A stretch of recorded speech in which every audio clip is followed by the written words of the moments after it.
Aujourd'hui, on va voir ensemble comment transformer sa passion en revenu. Ce sont les conseils de Folorunsho Alakidia, qui est une femme d'affaires nigérienne qui a fait fortune dans le stylisme puis dans le pétrole, juste après le générique.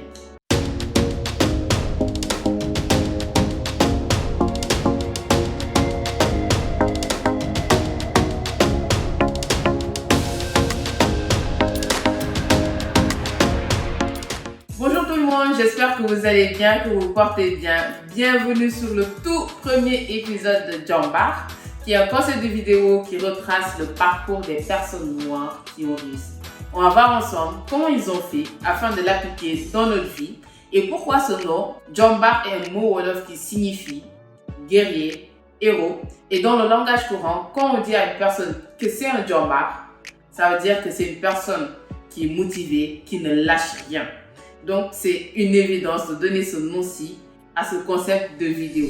Avant de parler de ces différents conseils qui sont prodigués par Folorunsho Alakidia, on va voir son parcours, par où elle est passée. Donc, elle, c'est une femme d'affaires nigérienne, comme je le disais, qui a grandi dans une famille nombreuse, mais d'entrepreneurs. Donc, son père et sa mère sont entrepreneurs. Elle a baigné dans ce milieu depuis sa naissance et elle aidait souvent sa mère, qui est créatrice de tissus, dans tout ce qui est design, vente, etc. Donc, elle avait déjà ses skills en étant jeune avant d'aller à Londres pour étudier. Elle retourne au Bercail et a un poste très intéressant à la banque. Et quelques années plus tard, elle démissionne de son poste pour se lancer dans sa passion. Elle crée une marque de prêt-à-porter destinée à une clientèle privilégiée, notamment la femme de l'ex-président du Nigeria, Madame Babangida. Tout d'abord, nous allons définir ce qu'est une passion. La passion est un sentiment enthousiasmant ou un désir impérieux pour quelque chose ou quelqu'un. Et comment découvrir sa passion? Madame Folorunsho Alakidia nous a donné 8 questions essentielles à se poser afin d'avoir une vision beaucoup plus claire. Tout d'abord, on doit se demander qu'est-ce que j'aimerais faire sans effort ou sans pression. Deuxième question, qu'est-ce qui m'excite quand j'y pense tout simplement? Et troisième question, à quoi puis-je passer du temps à faire tous les jours sans jamais perdre d'intérêt? Quel sujet pourrais-je lire plus de 500 livres sans jamais m'ennuyer? Qu'est-ce que je passerais du temps à faire si j'étais assez riche pour ma satisfaction personnelle? Qu'est-ce qui me ferait sauter du lit pour aller à mon lieu de travail? Et la dernière question, qu'est-ce que je peux faire avec plaisir pour me sentir épanoui? Après avoir déterminé tout ça, nous aurons une vision beaucoup plus claire. La passion est très importante pour avoir une satisfaction au travail et surtout une rentabilité, mais elle ne fait pas tout dans le monde des affaires. Madame Alakidia définit le succès comme tel, donc elle a déterminé chaque lettre qui compose le mot succès. C'est les définitions en anglais qu'on va essayer de traduire. Donc le S de search, à savoir chercher le Seigneur à tout moment, donc vraiment croire en Dieu. Et moi, je vais pousser la réflexion. Oui, on va croire en Dieu, mais on va aussi croire en nos capacités, en nous, parce que Dieu est miséricordieux. Il va venir nous aider, nous guider. C'est déjà, il a mis un talent en nous. Mais si on croit en Dieu et on en reste là, on va pas avancer en fait. Il faut mettre en place des actions. Il faut agir en fait. Et comme on le dit, aide-toi et le ciel t'aidera. Ensuite, le U veut dire utiliser son temps et son talent avec sagesse. Le temps et le talent perdu ne peut être jamais récupéré, car ce sont des ressources très limitées que nous disposons. Le C, concentrez-vous sur vos objectifs et un objectif très précis, un but clair. Ça vous permettra de définir votre direction, le chemin que vous allez prendre. Et l'autre C veut dire crédibilité et fiabilité doivent être votre mot d'ordre. Et Madame Folorunsho enchaîne avec le E pour dire éduquez-vous et formez-vous dans le domaine d'activité qui vous intéresse, parce que l'ignorance coûte très cher. Je le dis fréquemment. Si on ne sait pas quelque chose, on se tire une balle dans le pied. On ne peut pas tout savoir, ce qui est normal. Mais si vous voulez vous lancer dans quelque chose ou si vous voulez monter un business, il faut que vous ayez un minimum de connaissances dans le domaine d'activité que vous voulez exercer. Parce que vous allez vous y prendre très mal. Vous pourrez être arnaqué.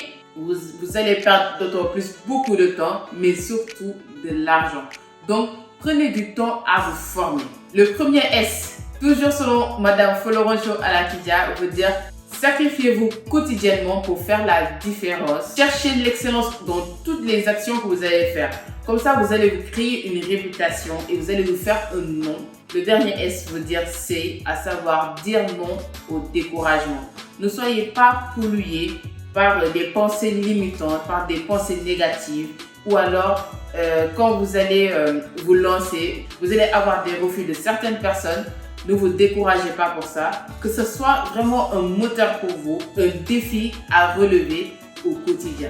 Après avoir défini ce qu'est la passion, puis ensemble, comment la trouver pour avoir une vision beaucoup plus claire, et on a vu selon Madame Foloroncho Alakidia ce qu'est le succès, nous allons voir les 8 conseils pour transformer sa passion en une entreprise viable et rentable. Tout d'abord, il faut que votre entreprise identifie un problème pour y apporter une solution. Je le disais dans ma première vidéo, on m'avait posé une question de savoir comment je fais pour trouver des idées de projet. J'ai répondu que j'écoutais mon entourage. Il y a toujours quelque chose à faire. Il y a toujours des personnes qui vont se plaindre de quelque chose, d'un produit, d'un service. Et si vous sentez que vous pouvez apporter une valeur ajoutée, vous avez une idée de projet, vous avez une entreprise qui pourrait être viable si la demande est très très forte. Et pour ce faire, quand vous avez une idée de projet, un business ou votre passion que vous voulez rentabiliser, demandez-vous quel est le plus que j'apporte dans ce qu'il y a déjà sur le marché pour faire la différence. Deuxième conseil, il faut déterminer la demande. Donc, elle nous dit de pratiquer la méthode de l'océan bleu pour se distinguer de nos potentiels concurrents, pour garder une longueur d'avance aussi longtemps possible. Il est risqué de se lancer dans un domaine d'activité où la demande est très très faible. Certes, on pourra gagner de l'argent, mais pas sur le long terme. Dans n'importe quel domaine dans lequel vous voulez vous lancer, ne soyez pas effrayés par la concurrence. Ayez confiance en vous et faites la différence en apportant votre touche personnelle. Troisième conseil, elle nous dit de faire notre devoir. Et ceci, avant de nous lancer,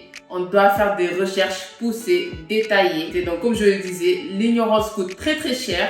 Et avant tout, avant de parler de quelque chose, avant de proposer un produit ou un service, il faut avoir un minimum de connaissances. On ne peut pas tout savoir, mais savoir ce que l'on dit, c'est déjà très très rassurant pour nous, mais aussi pour notre interlocuteur, pour le mettre en confiance et pouvoir lui proposer un service ou un produit de qualité. Ensuite, si tu dois te former, s'il y a des machines à acheter, s'il y a un diplôme en particulier pour exercer ce métier, ce travail.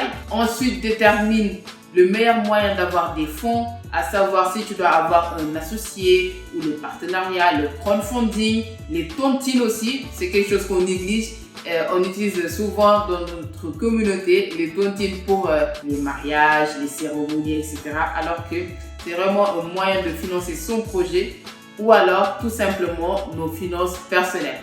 Et je vous renvoie à ma vidéo sur l'argent pour comment bien gérer son argent, pour mettre de côté et pour l'investir juste après. Ensuite, elle nous dit qu'il faut surtout embaucher un personnel qualifié et varié et qui ne dépend pas de nos attaches ou de nos sentiments. Une erreur qu'on fait fréquemment, c'est qu'on a une idée de business, mais on embauche ou on se lie, on s'associe avec des personnes qui sont vraiment chères à notre cœur, sans pour autant voir le côté purement business. Est-ce que la personne est qualifiée pour le faire? Est-ce qu'elle a les compétences nécessaires au poste en question? Donc, mettre les sentiments de côté, les attaches de côté et penser purement business et chercher un personnel qualifié. Donc, en faisant tout ça, vous allez découvrir tout ce que vous avez à savoir maintenant. Faites-le maintenant parce que plus vous allez avancer dans le projet, plus l'enjeu sera plus grand qu'au départ. Soyez conscient et renseigné dans ce business, dans le domaine d'activité, afin de se prémunir des éventuelles erreurs pour pouvoir rectifier le tir très très vite. Pour ce faire, je vous conseille d'avoir des mentors, donc les personnes qui ont réussi dans le domaine d'activité que vous voulez entreprendre, pour déjà savoir quelles sont les erreurs qu'ils ont fait, pour leur demander des conseils et afin de l'appliquer dans ce que vous faites et l'ajuster ou mieux l'améliorer. Et le quatrième conseil qui nous est donné par Madame Foloroncho Alakidia, c'est d'apprendre à gérer un business. Donc vraiment les tenants et les aboutissants, les éléments essentiels qui feront tourner notre entreprise, à savoir la stratégie, la vente, les stocks, les clients, donc le service clientèle, le customer care, le SAV, donc c'est très important. Ou déjà, lors de la création, il faut que vous sachiez comment vous allez gérer votre business. Et sur le long terme, si ça vous prend beaucoup plus de temps ou alors si vous voulez vous libérer du temps tout simplement, vous pourrez le déléguer ou le sous-traiter. Mais avant, soyez vraiment capable de gérer votre business avant de le déléguer à une tierce personne. Puis elle nous dit de ne pas rester silencieux. C'est-à-dire qu'il faut parler de notre business, il faut parler de votre passion, mais de manière très stratégique. Il ne faut pas dire à un tel qui est vraiment pessimiste, qui ne s'y connaît rien en entrepreneuriat, lui parler de ton business, il va sortir toutes les mauvaises choses qui feront que votre business ne va pas marcher. Et ça peut être vraiment démotivant pour nous. Donc, vous allez parler de votre business à de potentiels investisseurs, à de futurs clients, etc., mais de manière vraiment stratégique et il faut maîtriser votre sujet. Faites cela de manière très réfléchie. Et en plus de cela, soyez présents sur les réseaux sociaux. Et vous savez déjà que dans tout ce qu'on veut faire, il est vraiment indispensable d'avoir une présence sur les réseaux, notamment sur Instagram, LinkedIn, YouTube, Snap pour faire connaître notre business, nos produits, nos services, etc. Ayez une présence médiatique. C'est très important, c'est même limite vital pour votre business. Parce que si vous ne communiquez pas sur le produit que vous vendez, sur les services que vous proposez, qui va l'acheter tout simplement. Et ce 6e conseil, c'est quelque chose qui me parle beaucoup. J'en parle beaucoup sur Instagram, à savoir de ne jamais abandonner, de ne jamais fléchir parce que c'est pas facile.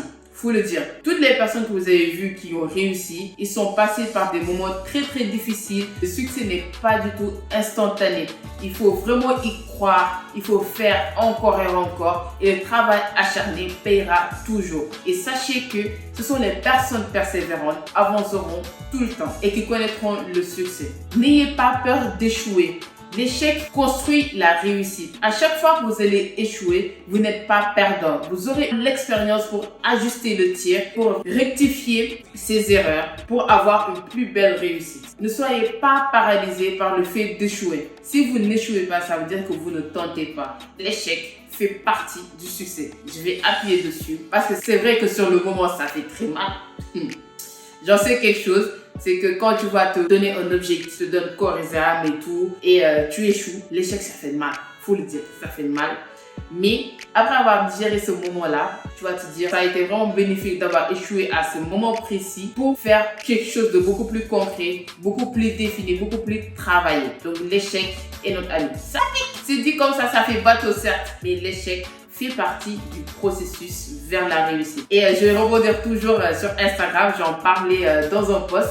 J'ai parlé des échecs que j'ai eus de mes 18 ans jusqu'à 22 ans dans les différents business que j'ai montés. Aussi sur la prise de parole. Ça ne se voit pas comme ça, mais j'étais vraiment tétanisée de prendre la parole en public, d'affirmer mes propos, mes opinions.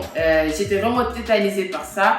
Juste pour anecdote, il y a une année en alternance, je devais faire une présentation, un bilan sur les différentes missions que j'ai eu à faire durant un trimestre. Mais dites-vous, tellement j'étais tétanisée, à la fin de mon exposé, j'ai fondu en larmes. J'en ai parlé sur Instagram. J'ai sorti cette phrase qui me parle beaucoup. Donc l'échec est le sel qui relève le goût savoureux de la réussite. Donc c'est stylé, hein? Cette phrase-là, quand je le dis, c'est comme si j'étais une grande philosophe et tout, mais sérieusement, n'ayez pas peur de l'échec et n'abandonnez jamais vos rêves. Jamais. Parce que si vous allez abandonner votre rêve, vous allez travailler pour quelqu'un pour qu'il réalise son rêve à lui. Donc autant s'acharner pour réaliser nos objectifs, notre vision. Avant-dernier conseil, il faut s'entourer de personnes avec lesquelles on a le même état d'esprit. Personne ne réussit de lui-même. Il y a des personnes qui vont te dire, je me suis fait et tout. Personne ne se fait en fait, tout seul. Oui, certes, la personne a été persévérante, elle a rencontré des difficultés, mais c'est l'homme qui fait l'homme, tout simplement. L'homme est le remède de l'homme. Vous avez besoin de vous entourer de personnes avec lesquelles vous avez le même état d'esprit pour avancer. Des personnes qui ont réussi dans le domaine d'activité que vous voulez entreprendre. Des personnes qui ont tenté, ne serait-ce que tenter, les personnes qui ne lâchent rien, les personnes qui sont persévérantes, des entrepreneurs dans l'âme, des personnes qui montent des business, des personnes qui sont acteurs de leur vie en fait. Il faut que vous vous entourez de ce genre de personnes. Vous ne pouvez pas demander à un poisson comment on fait pour grimper sur un arbre. Et le dernier conseil de Madame Foloroncho à la Kidia, c'est de commencer maintenant. Pas demain, mais maintenant. Le bon moment n'existe pas. Vous ne pouvez pas vous dire que oui, j'attends le bon moment, j'attends d'avoir telle ou telle chose, j'attends d'avoir ceci ou cela pour me lancer. Sachez que jamais, il y aura un moment où tout sera aligné, tout sera parfait. Il faut que vous commenciez dès maintenant pour pouvoir ajuster. Si vous attendez quelque chose en particulier, vous perdez votre temps tout simplement. Faut le dire, vous perdez votre temps. Tout sera pas clean, tout sera pas propre, tout sera pas parfait, mais vous aurez tenté en fait. Commencez, testez. Ça ne sera pas parfait, mais ce n'est pas grave. Au moins, vous aurez essayé. Et moi, pour finir, qu'est-ce que j'aurais à ajouter? C'est que pour que vous puissiez déjà transformer votre passion en une entreprise rentable, en une entreprise viable, tout part de la décision. Il faut que vous vous décidiez. Mais si vous ne vous décidez pas à vivre de cette passion-là, ça ne sert à rien en fait. Parce que moi, je me dis, c'est tellement doux de faire quelque chose que l'on aime, quelque chose par lequel on est drivé. C'est doux. J'ai pas de mots, mais c'est doux. Tu as quelque chose, tu es animé par ça. Quand tu le fais, tu ne sens même pas les heures passer et tu gagnes ta vie avec cette passion-là. Mais vous ne pouvez pas le faire si vous ne vous décidez pas. Si vous n'acceptez pas de relever le défi, n'acceptez pas d'être persévérant, d'être motivé et aussi d'être focus. Comme on l'a dit tout au long de la vidéo, ça ne va pas être facile. Ça ne va pas du tout être facile. Et si du moment où vous décidez de le faire, vous serez un Jambar. Et sachez que le travail acharné payera toujours.